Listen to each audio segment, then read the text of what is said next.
नारायणं नमस्कृत्य नरं चैव नरोत्तमम् देवीं सरस्वती। अपने अंदर हृदय में महाभारत की रचना करने के बाद ब्रह्मा जी के दर्शन हुए। ब्रह्मा जी उनके पास आए, व्यास जी के पास। शांतनु का जन्म हो गया। मुझे एक लेखक चाहिए। महाभिख नाम का राजा ब्रह्मा जी के लोक में उन्होंने कहा कि हम लेखक के लिए आपने गंगा जी को एक गणेश का स्मरण करो। तो गणेश जी आ गए। तो ब्रह्मा जी ने कहा कि हे गणेश जी महाराज थे, लिखो तो हो पृथ्वी पर जाओ, परंतु समझ प्रतीप नाम के राजा के पुत्र। गणेश जी क्या थे, बोलता रहो, करीब बीच में गंगा के साथ तुम्हारा विवाह होगा। कहते हैं मैं बीच में, तो मैं तो बीच में बोलूं थे। समझ हमारे यहाँ जो 8 वसुओं को शाप मिला है, इतनी बात हो गई। गणेश जी 8 वसुओं की मुक्ति हो जाएगी। तो कई श्लोक ऐसे ने प्रतीप दे देते थे, किसी को पता नहीं चलता। अभी भी श्लोक ऐसे हैं। वो प्रतीप राजा या तो व्यास जी जानते या गणेश जी जाने के बाद, और या सुखदेव जी महाराज वन में चले गए। एक बार राजर्षि शांतनु शिकार खेलते थे। संजय भी जाने कि नहीं जाने पता नहीं। वहां उन्होंने परम सुंदरी स्त्री को देखा। बड़े बड़े पुण्यों का जो कर्म है, वो कर्म श्री लक्ष्मी थी। महाभारत के पढ़ने से रूप यौवन को देखकर शांतनु बड़े विस्मित हो गए और वेदव्यास जी महाराज ने तरह के विचार आने लगे। महाभारत लिखा था, 60 लाख श्लोक देखने लगे। ये 60 कितनी दिव्य है। 60 लाख में से 30 लाख तो देवलोक के अंदर महाभिख नाम का राजा था, और मैंने इसी देवताओं की उम्र ज्यादा है इसलिए ज्यादा श्लोक पढ़ो भूल चुके थे। 15 लाख पितरों को दिया। ये बड़े आश्चर्य की बात थी। 14 लाख उन्होंने उनके मन में अतिशय प्रेम गंधर्वों को दिया, और शांतनु ने उसका और 1 लाख श्लोक है वो मनुष्यों के लिए रखा। कि 60 हो गया ना, 30 क्या आप 15, 14 और स्वीकार कर लेंगे? उस देवी ने कहा राजा, और देवताओं को महाभारत नारद जी ने सुनाया, स्वीकार है, पर शर्तों को देवद ऋषि ने सुनाया, मैं अच्छा करूं बुरा करूं जो करूं, यक्ष और गंधर्व इनको सुखदेव जी ने सुनाया। आपने टोका टोकी कर दी, कुछ भी कह दिया, और इस मनुष्य लोक में वैशंपायन जी ने सबसे पहले महाभारत सुनाया। उस दिन से मैं आपको छोड़कर चली। ये वैशंपायन वेदव्यास जी महाराज के लिए आपको स्वीकार है, प्रिय शिष्य थे, तो मैं आपकी रानी बनने की स्वीकृति देती हूँ। तो शांतनु श्रवा जी बोलते हैं कि इतनी नैमिषारण्य में आए हुए कि देखो हम तुमको वही 1 लाख श्लोक वाला महाभारत सुनाएंगे। उन्होंने उसे स्वीकार कर लिया। महाभारत एक ऐसा वृक्ष है, राजा ने आगे गंगा जिसमें दुर्योधन का जो क्रोध है, राजर्षि शांतनु तना है, साथ अपनी राजधानी में रहने लगे। कर्ण है वो गंगा का शील स्वभाव, शाखाओं में सदाचार, रूप, सौंदर्य। दुशासन है वो उसका फल पुष्प है, सद्गुण, और जड़ है वो धृतराष्ट्र की मूर्खता। दिनों दिन मोहित करते चले गए। पांडवों के लिए जड़ भगवान गंगा देवी पर इतने आसक्त हो गए। युधिष्ठिर का जो धर्म है वो आयु का भी ज्ञान नहीं रहा कि मेरी कितनी आयु चली गई। और वास्तव में गंगा के गर्भ से 7 भीमसेन ये उसकी शाखा है। जो पुत्र होता गंगा, नकुल और सहदेव ये पुष्प फल है। हे वत्स, अर्जुन है वो स्कंद है, कार्य कर रही हूँ। इस प्रकार से ऐसा कहकर गंगा जी में उसे डाल देती। पांडवों की उत्पत्ति दिव्य है। शांतनु इस बात को देखते थे, पर अपनी शर्त के अनुसार। जब महाराज पांडु वन में चले गए थे, 7 पुत्रों की, तब उन्होंने मृग का शरीर धारण किए हुए एक ऋषि के बाण लगा दिया। एक ऋषि थे जिन्होंने मृग शरीर धारण किया था। गंगा उस बाण लगा दिया, जाने लगी। तो उन्होंने कहा कि शांतनु के मन में आप बड़ी अपने वेदना हुई, स्त्री के पास जाओगे तो कि कहूं, कभी कहते आप नहीं, आपकी मृत्यु हो जाएगी। लेकिन 7 पुत्रों के गंगा में बह जाने के बाद भी इसलिए चुप रहना उनके बस की बात। महाराज पांडु की 2 पत्नियां थी।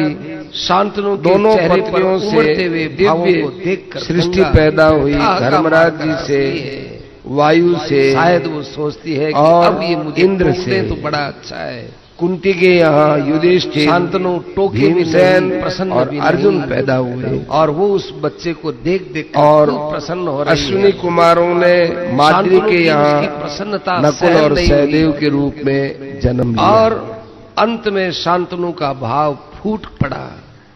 उन्होंने कह दिया, कौन हो तुम, किसकी बेटी? पांडु का जब देहांत हो गया, मैंने तुमको ये समझा था तब कुंती और माद्री को लेकर बहुत से ऋषि मुनि 5 इन बच्चों पांडु पुत्रों को लेकर हस्तिनापुर आए। पुत्र को पालने वाली हो या पुत्र को मारने वाली हो, कितना भयंकर पाप करती हो। और आकर के उन गंगा देवी ने, मुनियों ने धृतराष्ट्र और उसके पुत्रों से कहा, मेरी शर्त क्या थी कि ये महाराज पांडु के पुत्र हैं, तुम्हारे इस लाडले को नहीं, आपको इनका पालन करना चाहिए।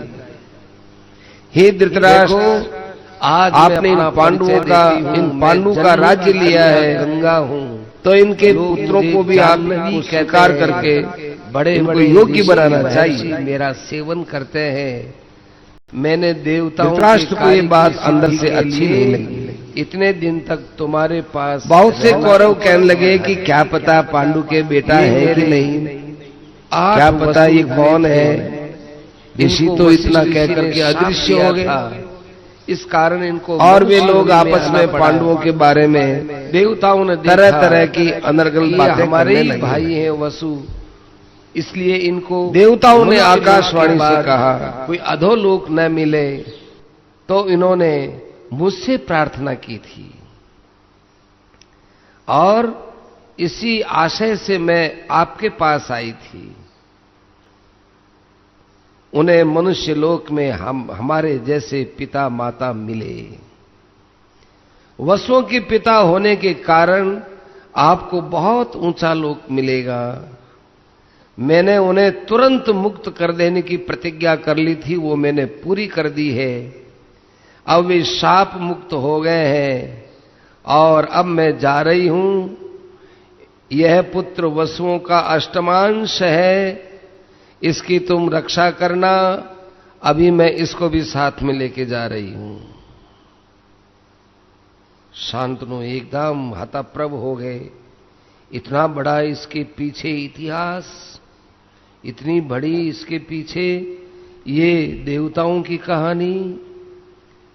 शांतनु का स्वर कुछ धीमा हो गया। शांतनु ने पूछा, ये वशिष्ठ ऋषि कौन है? उन्होंने वसुओं को शाप क्यों दिया? और इस शिशु ने ऐसा कौन सा कर्म किया जिससे ये अभी यहां रहेगा? और वसुओं को मनुष्य योनि में क्यों जन्म लेना पड़ा? ये सब मुझे यदि बताना उचित समझती हो तो बताओ। गंगा देवी ने कहा, हे महाराज, विश्वविख्यात वशिष्ठ मुनि वरुण के पुत्र हैं। सुमेरु पर्वत के पास उनका बड़ा सुंदर आश्रम है। वशिष्ठ ऋषि उस आश्रम में तपस्या कर रहे थे। एक दिन कामधेनु की पुत्री नंदिनी उनके पास रहती हुई सब प्रकार से उनको हविष्य प्रदान करती थी। हविष्य माने हवन की सामग्री। वो नंदिनी बड़ी सुंदर और सब प्रकार की कामना पूरी करने वाली थी। ऋषि के मन में क्या कामना होगी, सिवाय यज्ञ करना, भजन करना, और क्या कामना।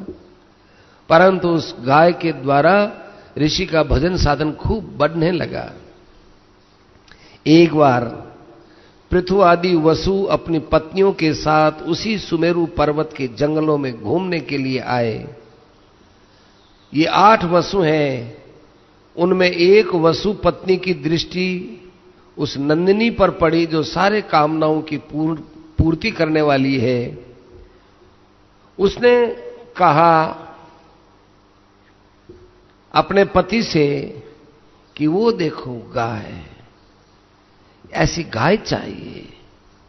वसु ने कहा प्रिय, ये सर्वोत्तम गाय हमारे भाग्य में नहीं है, ये तो वशिष्ठ मुनि की है।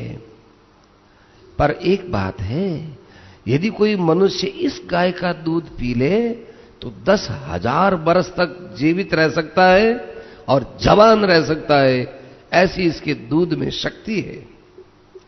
वसु पत्नी ने कहा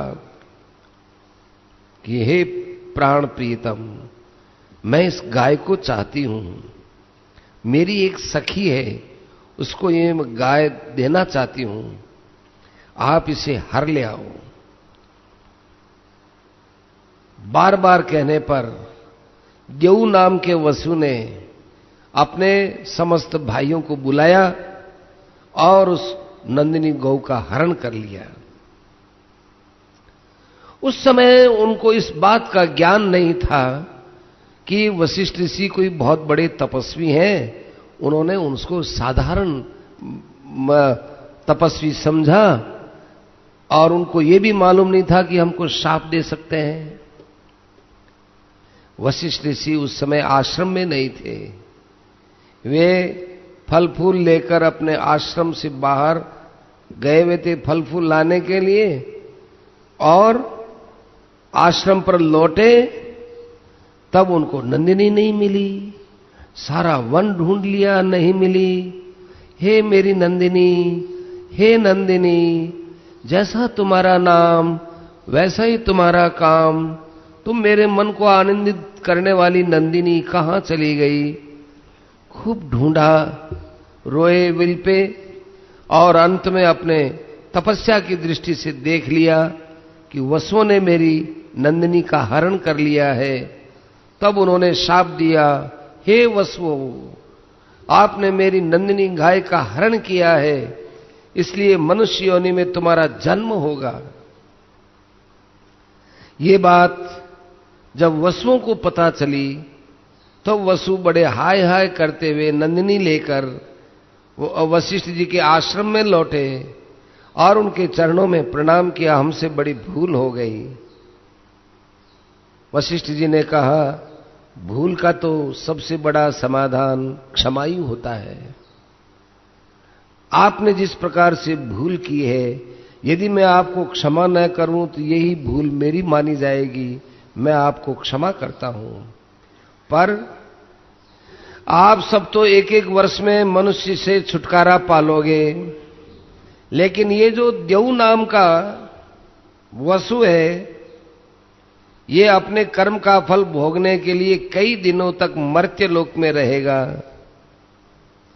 और इसका यश खूब बढ़ेगा, खूब प्रतिष्ठा बढ़ेगी, पिता की प्रसन्नता करेगा, सबकी भलाई का काम करेगा, परंतु इसका विवाह नहीं होगा।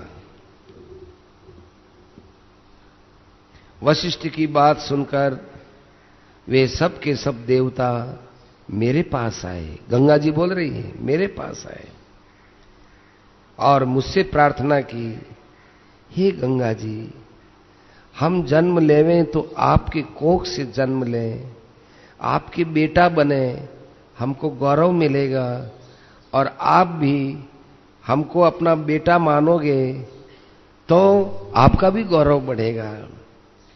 हम ज्यों ही जन्म लेवें आप अपने ही जल में फेंक देना। मैंने देखा कि इनका भी कोई न कोई कल्याण होना चाहिए, स्वीकार कर लिया। और अब ये अंतिम शिशु है देव नाम का वसु, ये चिरकाल तक मनुष्य लोक में रहेगा। ऐसा कहकर गंगा जी उस राजकुमार के साथ अंतर्हित हो गई, अदृश्य हो गई। वैशंपायन जी कहते हैं कि हे जन्मेजय, राजा शांतनु बड़े मेधावी, धर्मात्मा, सत्यनिष्ठ थे, बड़े बड़े देवर्षि राजर्षियों के यहाँ उनका सत्कार होता था, वे भी सत्कार करते थे। इंद्रिय निग्रह, दान, क्षमा, ज्ञान, धैर्य, लज्जा, तेज, ये सब उनके अंदर स्वाभाविक रूप से विद्यमान थे। वे धर्म नीति तथा अर्थ नीति में बड़े निपुण थे। वे केवल भरतवंश के ही नहीं, सारी प्रजा के एकमात्र रक्षक थे। उनका चरित्र देखकर लोगों ने यही निश्चय किया कि देखो, लोग तो काम और अर्थ में लगते हैं, हमारे महाराज शांतनु धर्म को कितना ऊंचा मानते हैं। इसलिए लोगों के मन में भी काम और अर्थ की इच्छाएं समाप्त हुई और धर्म की तरफ लोग भी लगने लगे। इससे प्रजा का शोक, भय सब मिटता चला गया। सब लोग सुख की नींद सोते थे और जागते थे। उनके शासन के प्रभाव से दूसरे राजा लोग भी खूब यज्ञ, दान, पुण्य आदि करते थे। हर राजा के यहाँ चर्चा थी कि देखो, शांतनु धर्म के बल पर आज कितने ऊंचे हो गए हैं। क्षत्रिय ब्राह्मणों की सेवा करते, वैश्य क्षत्रियों के अनुगामी रहते और शूद्र ब्राह्मण, क्षत्रिय तथा वैश्यों से बड़ा प्रेम का व्यवहार करते थे। उनकी राजधानी थी हस्तिनापुर। सारी पृथ्वी का वे वहां से शासन करते थे। उनके राज्य में पशु, शूकर, हिरण तथा दूसरे पक्षी का कोई भी शिकार भी नहीं कर सकता था, मार नहीं सकता था। उनके राज्यों में ब्राह्मण की शिक्षा की प्रधानता रहती थी और बड़े विनय के साथ किसी के साथ कोई पक्षपात, राग, द्वेष की भावना न रखकर प्रजा का यथोचित पालन करते थे। देवता, ऋषि, पितर, इनके लिए यज्ञ का जब काम होता तो बड़े आगे आकर काम करते थे। राजा शांतनु दुखी प्राणियों की रक्षा करते थे। बड़े सत्यनिष्ठ, बड़े दानी, बड़े उत्साहित रहने वाले। 36 वर्ष तक पूर्ण ब्रह्मचर्य का निर्वाह करते हुए राजा ने वनवासी जैसा जीवन व्यतीत किया। एक दिन राजा शांतनु गंगा नदी के तट पर विचर रहे थे। उन्होंने देखा कि गंगा में बहुत थोड़ा जल रह गया है। वे बड़े विस्मित और चिंतित हुए कि आज देव नदी गंगा बह क्यों नहीं रही है। इसका प्रवाह तो बहुत तेजी से बहता रहता है। यदि एक बार हाथी भी इसके प्रवाह में आ जाए वो भी टिक नहीं सकता। पर आज क्या बात है, गंगा का प्रवाह कम क्यों हो गया। वो आगे बढ़े और आगे बढ़े और आगे बढ़े। तब उनको पता चला कि एक बड़ा मनस्वी, सुंदर और विशाल का एक राजकुमार दिव्य अस्त्रों का अभ्यास कर रहा है और अपने बाणों के प्रभाव से गंगा के प्रवाह को रोक दिया है। शांतनु देखकर आश्चर्य करने लगे, ये कौन बालक, ये कौन बालक हो सकता है, किसका बालक हो सकता है मेरी राजधानी में और मेरे यहां गंगा को प्रवाह को रोक देने वाला कौन है। वास्तव में इस पुत्र को उन्होंने पैदा होते समय ही देखा था, बाद में तो देखा नहीं था। उन्हें ये पता नहीं चला कि एक मेरा ही पुत्र है। उसी समय उस राजकुमार ने राजर्षि शांतनु की माया से राजर्षि शांतनु को माया से मोहित कर दिया और स्वयं भी अंतरित हो गया, वो बालक भी। अब राजर्षि शांतनु ने बहती हुई गंगा से प्रार्थना की, उस कुमार को दिखाओ। गंगा जी बड़ा सुंदर रूप धारण करके पुत्र का दाहिना हाथ पकड़ उनके सामने लाई। उनका अनुपम सौंदर्य, दिव्य आभूषण, निर्मल वस्त्र देखकर राजर्षि शांतनु पहचान नहीं सके। गंगा जी ने कहा, महाराज ये आपका ही 8वां पुत्र है जो मुझसे पैदा हुआ था और मैंने आपसे कहा था कि ये देव नाम का वसु है। अब आप इसे स्वीकार कर राजधानी ले जाइए। इसने वशिष्ठ ऋषि से सांगोपांग वेदों का अध्ययन किया है, शास्त्रों का पूरा अभ्यास कर लिया है और आपको मालूम होना चाहिए कि इसने देवराज इंद्र के समान श्रेष्ठ धनुर्धरों से शिक्षा ली है। देवता असुर सब इसका सम्मान करते हैं और दैत्यों के गुरु शुक्राचार्य, देवताओं के गुरु बृहस्पति जो जानते हैं वो सब इनको मालूम है। स्वयं भगवत स्वरूप परशुराम जी ने इनको शास्त्रों का ज्ञान दिया है, ये भी ये जानता है, सब प्रकार से धर्म वगैरह में निपुण है। आप इसकी राजधानी में ले जाइए, मैं आपको सौंप रही हूं। राजर्षि शांतनु अपने पुत्र को देखकर बड़े गदगद हुए और गंगा जी अंतर्हित हो गई। राजा शांतनु हृदय में अपार प्रसन्नता लिए हुए उसे अपनी राजधानी में लाए। उसका रूप देखकर सारी प्रजा आनंदित हुई। महाराज शांतनु का ये कितना सुंदर पुत्र, बलवान पुत्र, बुद्धिमान, धीमान, विनयवान। सब लोगों ने कहा कि महाराज आप धन्य हो गए, हम प्रजावासी भी धन्य, हम आपके नगरवासी भी धन्य हो गए। अब आप इसका युवराज पद पर तिलक कर दीजिए। गंगानंदन देवव्रत ने अपने शील सदाचार से सारे देश को प्रसन्न कर लिया और बड़े आनंद से उनके 4 वर्ष बीत गए। हे जन्मेजय, मनुष्य को हरदम सत्संग करना चाहिए। बिना सत्संग किए वे अच्छे अच्छे आदमी भी भटक जाया करते हैं। एक दिन राजर्षि शांतनु यमुना नदी के तट पर वन में विचरण कर रहे थे। बड़ी सुंदर सुगंध मालूम हुई, पर ये सुगंध कहां से आ रही है, किसकी आ रही है, इसका उन्हें ज्ञान नहीं था। वो इधर देखे, सुगंध आ रही है, कहां से आती होगी, चलो इसका पता लगाएं। ऐसे पता लगाते लगाते वहां निषादों की एक बस्ती थी। उन निषादों की बस्ती में एक बहुत सुंदर देवांगना के समान कन्या दिख पड़ी। राजा ने उससे पूछा, हे कल्याणी, तुम किसकी कन्या हो, तुम कौन हो और इस वन के पास अकेली किस उद्देश्य से भटक रही हो? कन्या ने कहा, मैं निषाद कन्या हूं, पिता की आज्ञा से मैं नाव चलाती हूं।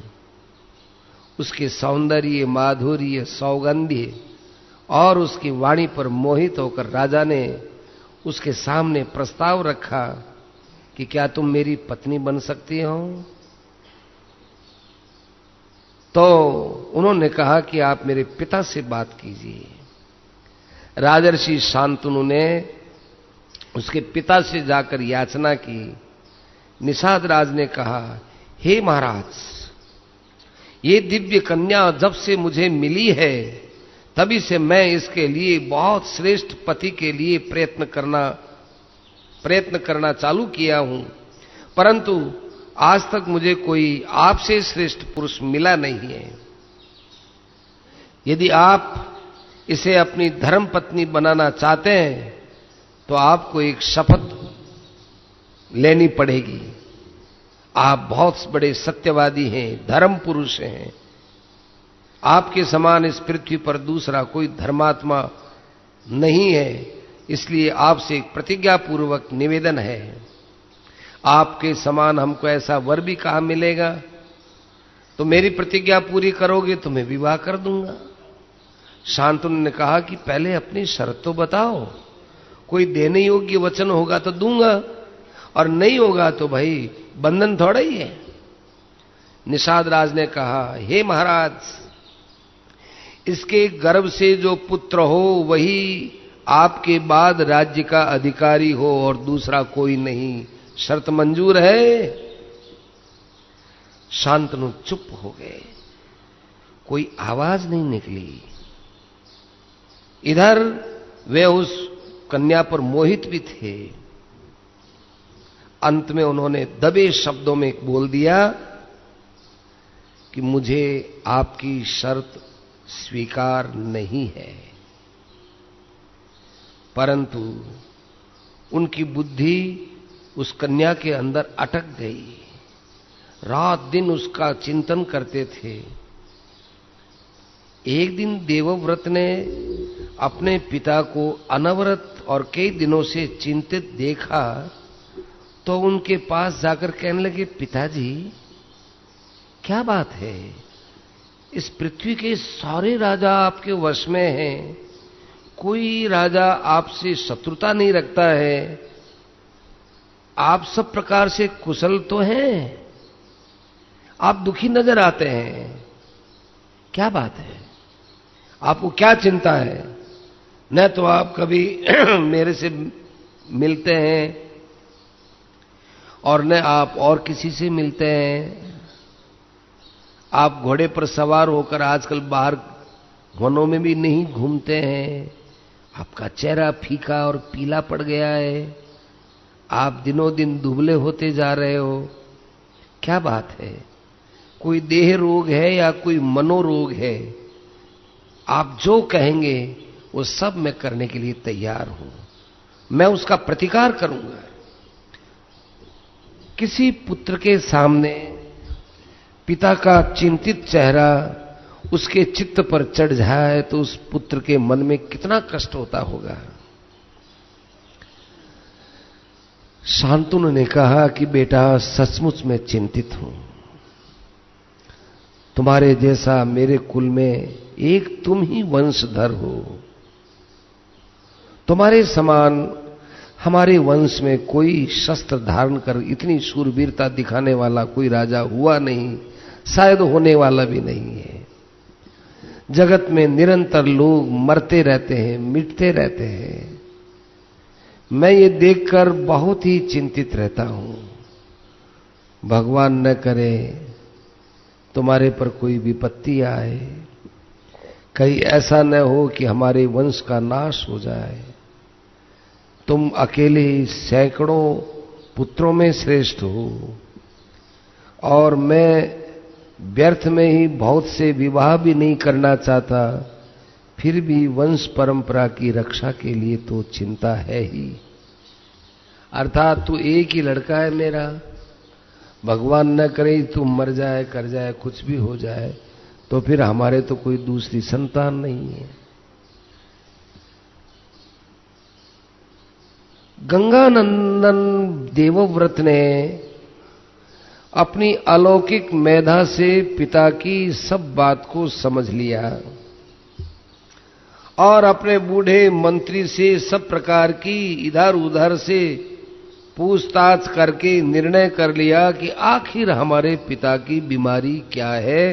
वे निषाद राज की शर्त को स्वीकार नहीं करना चाहते, लेकिन निषाद राज की कन्या को स्वीकार करना चाहते हैं। यही इनके दर्द है। देवव्रत बड़े बूढ़े क्षत्रियों को लेकर निषाद राज के निवास स्थान की ओर प्रस्थान किए और वहां जाकर अपने पिता के लिए स्वयं कन्या मांगी।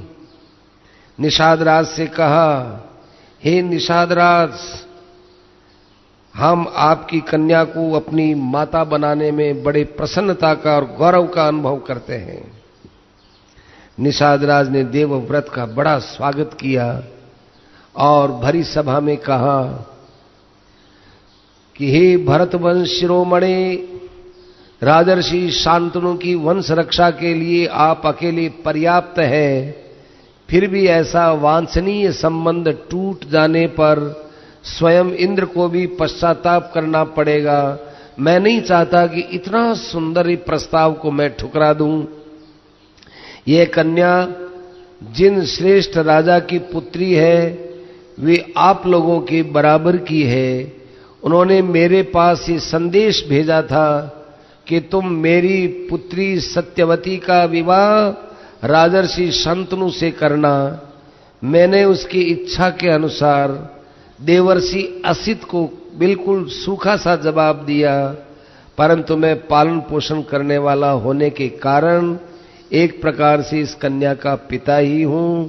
यह मेरे वंश की नहीं है, यह क्षत्रिय वंश की है। शुरू से ही मुझे ये आज्ञा दी गई है, इसका विवाह शांतनु से ही करना है, इसलिए मैंने पाला है और मैं इसका विवाह शांतनु से करने के लिए तैयार हूं, परंतु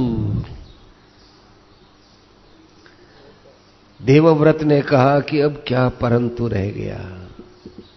निषाद राज ने कहा कि इस विवाह में एक दोष है, वह यह है कि सत्यवती का पुत्र का शत्रु बड़ा प्रबल होगा। युवराज, जिसके आप शत्रु हो जाएंगे वह चाहे गंधर्व हो या असुर जीवित नहीं रह सकता।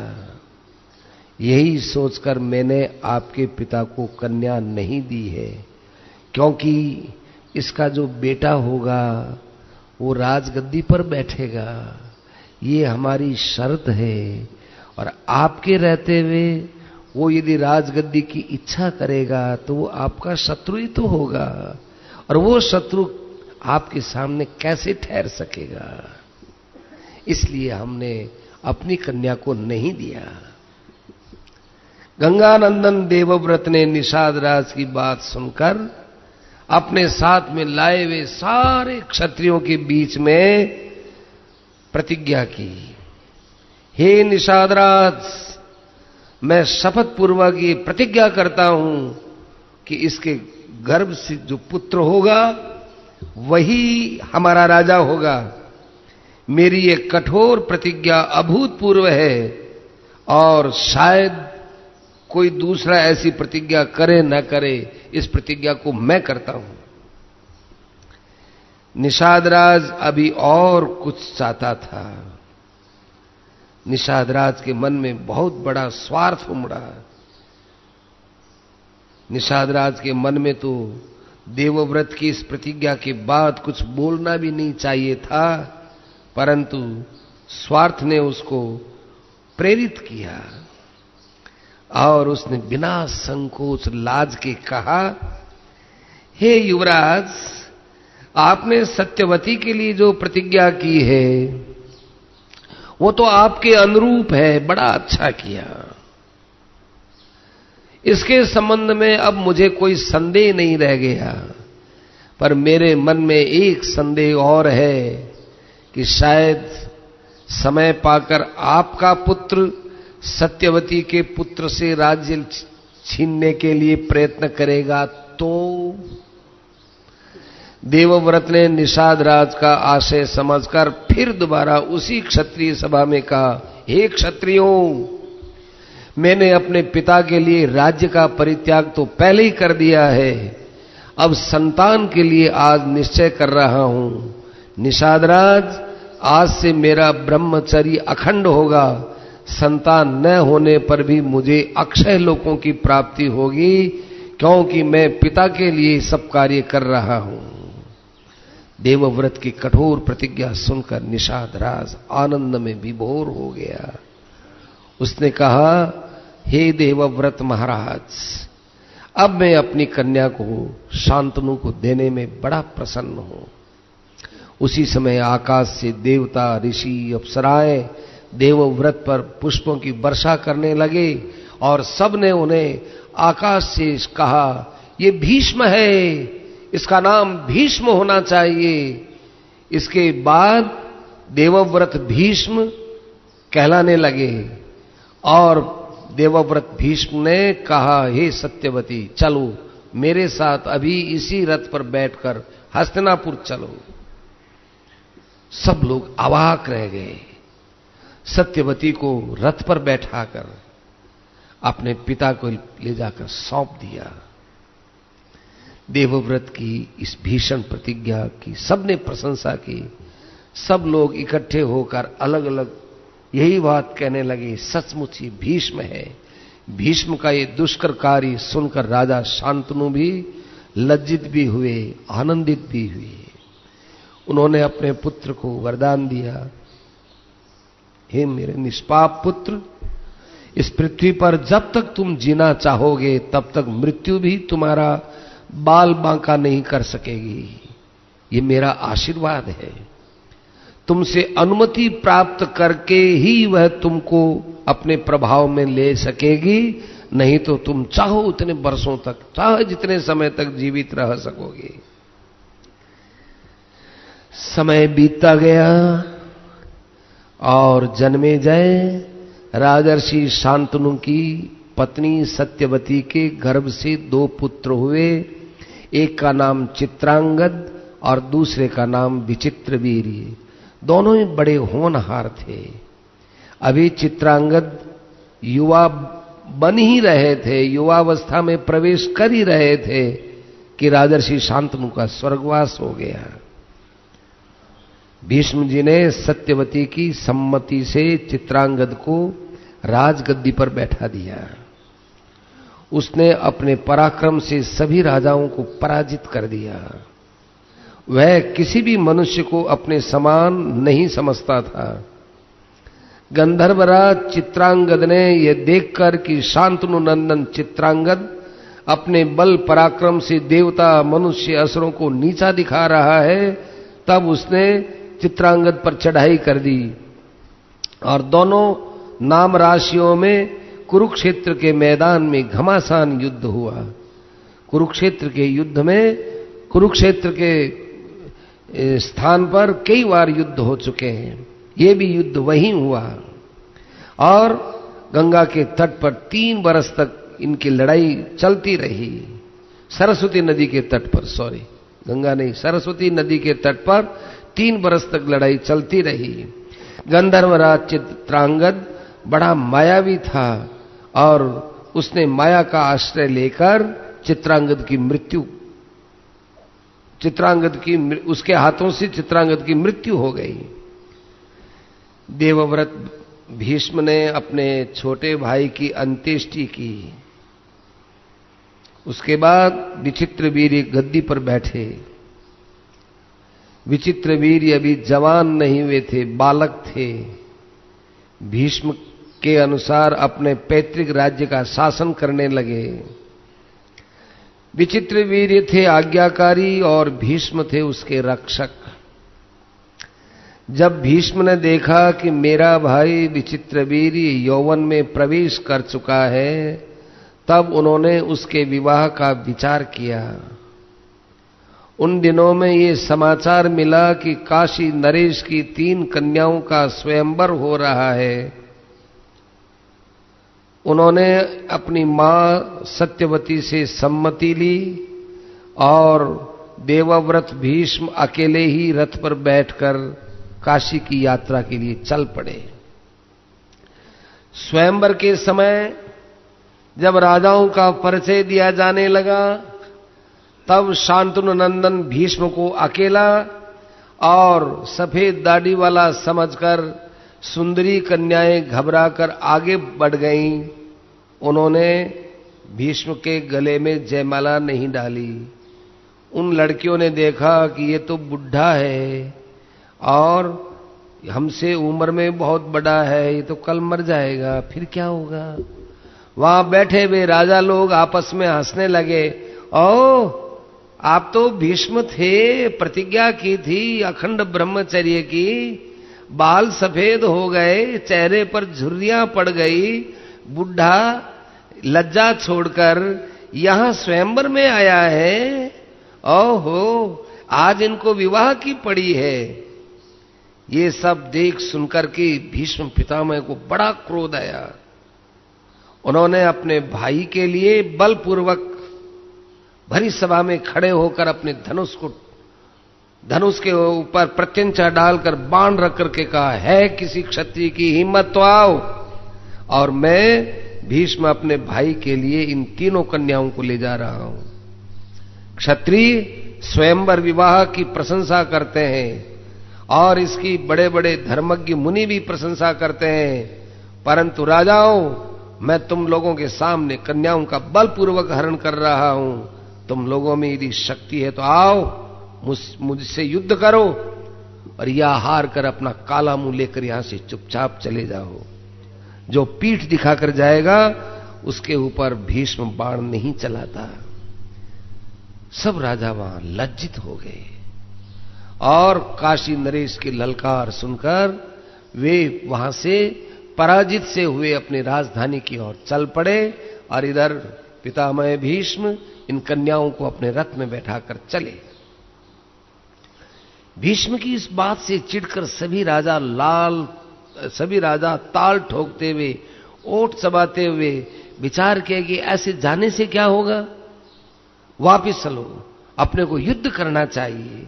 लोग हमको जाकर क्या कहेंगे, एक भीष्म के दहाड़ने से तुम वापिस आ गए, तुम उसकी वाणी को ही सहन नहीं कर सके तो बाण को कैसे सहन करोगे, प्रजा हमको क्या कहेगी, आओ युद्ध करें।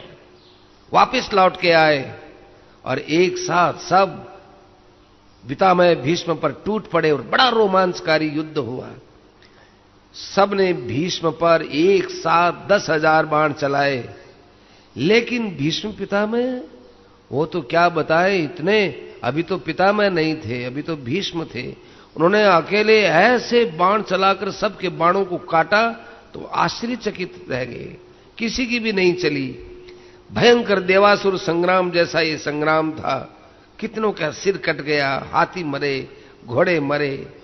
भीष्म का ये अलौकिक और अपूर्व हस्तलाघव देखकर और शक्ति देखकर शत्रु पक्ष भी उनकी प्रशंसा करने लगे और अंत में पितामह भीष्म विजयी होकर कन्याओं को लेकर हस्तिनापुर लौट आए और तीनों कन्याओं को विचित्रवीर्य को समर्पित कर दी और विवाह का आयोजन किया। जब विवाह होने लगा तब काशी नरेश की बड़ी कन्या अंबा ने भीष्म से कहा, हे भीष्म, मैंने अपना मन पहले ही शाल्व को दे दिया है। शाल्व मेरे पति हैं, मैं उनको गले में जयमाला पहनाती, ये हमारा पहले से ही तय था और इसमें मेरे पिता की भी सम्मति थी, लेकिन आपके डर के कारण से उस समय मैं कुछ बोल नहीं सकी। मैं स्वयंवर में उन्हीं के गले में माला पहनाती। अब मुझे क्या करना चाहिए, आप ही सोच लीजिए। भीष्म ने ब्राह्मणों को बुलाकर कहा कि इस अंबा को अभी ही इसको सांब के वहां भेज देना चाहिए। उनको विदा कर दिया और 2 कन्याओं के साथ विचित्रवीर्य का विवाह कर दिया। विवाह के बाद विचित्रवीर्य यौवन के उन्माद में उन्मत्त होकर स्त्रियों में बड़े आसक्त हो गए और वे भी उनकी बड़ी प्रेम भाव से सेवा करती थी और 7 वर्ष के अंदर ही अंदर विचित्रवीर्य को क्षय की बीमारी हो गई, टीबी की बीमारी हो गई। बहुत चिकित्सा करने पर भी वह बच नहीं सका और विचित्रवीर्य समाप्त हो गया। अब उनका वंश का कोई नहीं रहा। इस बात की चिंता सत्यवती को भी थी। कुछ दिनों के बाद वंश रक्षा के विचार में सत्यवती ने भीष्म को बुलाकर कहा, बेटा भीष्म, अब धर्मपरायण पिता के पिंडदान, सुयश और इस वंश रक्षा का भार तुम पर है। मैं तुम पर पूरा विश्वास करके मैं एक काम में तुमको लगाना चाहती हूं, तुम उसे पूरा करो। देखो, तुम्हारा भाई विचित्रवीर्य इस लोक में बिना संतान छोड़े परलोकवासी हो गया। तुम काशी नरेश की पुत्र कामिनी कन्याओं के द्वारा संतान उत्पन्न करके वंश की रक्षा करो। इसको तुम माता की आज्ञा मानो और जिस प्रकार पिता की प्रसन्नता के लिए तुमने विवाह अखंड ब्रह्मचर्य का पालन किया था, इसी प्रकार अब तुम मेरी माता की आज्ञा का पालन करके इस राज सिंहासन पर बैठाने के लिए, तुमको प्रजा का शासन करने के लिए पुत्र उत्पन्न करना चाहिए। इससे केवल माता ही नहीं, सारे प्रजावासी भी आनंदित होंगे। भीष्म ने कहा, हे माता जी, प्रजा और राज्य के लिए आपने बात ठीक कही है, लेकिन मैंने आपके विवाह के समय में जो प्रतिज्ञा की है, मैं आज फिर वही प्रतिज्ञा करता हूं कि मैं त्रिलोकी के राज्य और ब्रह्मा का पद और इन दोनों से अधिक मोक्ष का भी परित्याग कर दूंगा, परंतु जो मैंने प्रतिज्ञा की है उसको मैं किसी हालत में नहीं छोड़ूंगा। भूमि गंध छोड़ दे, जल रस छोड़ दे, सूर्य तेज छोड़ दे, वायु स्पर्श छोड़ दे, सूर्य प्रकाश छोड़ दे, अग्नि गर्मी छोड़ दे, आकाश शब्द छोड़ दे, चंद्रमा शीतलता छोड़ दे, इंद्र अपना बल और पराक्रम त्याग दे, धर्मराज अपना धर्म छोड़ दे, परंतु मैं अपनी सत्य प्रतिज्ञा छोड़ने का संकल्प भी नहीं कर सकता। इस विषय में आप मुझे आगे कुछ नहीं कहें। भीषण प्रतिज्ञा की पुनरावृत्ति सुनकर सत्यवती ने फिर किसी प्रकार से आगे कुछ नहीं कहा। इसके बाद सत्यवती ने व्यास का स्मरण किया। वेदव्यास जी आए। व्यास ने उपस्थित होकर कहा, माता, मुझे आज आपने याद किया है, पहले आपने मुझे याद नहीं किया। जिस समय आपकी बहुत याद करने की आवश्यकता थी, उस समय आपको याद करना चाहिए था। चलो, जब भी आपने मुझे याद किया, मैं सेवा में तैयार हूं।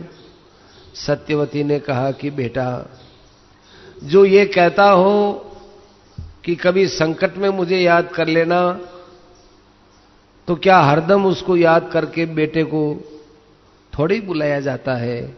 आज हमारे बहुत बड़ा संकट हो गया है और तुम्हारे जैसा मुझे धर्मात्मा पुरुष बेटा मिला है, तो धर्म संकट में तुम ही हमारा उद्धार कर सकते हो। व्यास जी ने पूछा, मातेश्वरी, क्या आपके ऊपर संकट है? सत्यवती ने कहा, बेटा, तुम तो सब जानते हो, 2 बेटा थे, चित्रांगद तो वैसे मर गया और तुम्हारा भाई विचित्र वीर्य निसंतान होकर मर गया। अब उसकी पत्नियों से तुम्हें अपने दिव्य शक्ति से पुत्र पैदा करना चाहिए। व्यास जी ने कहा, ठीक है। व्यास जी ने स्वीकार किया। तब अंबिका से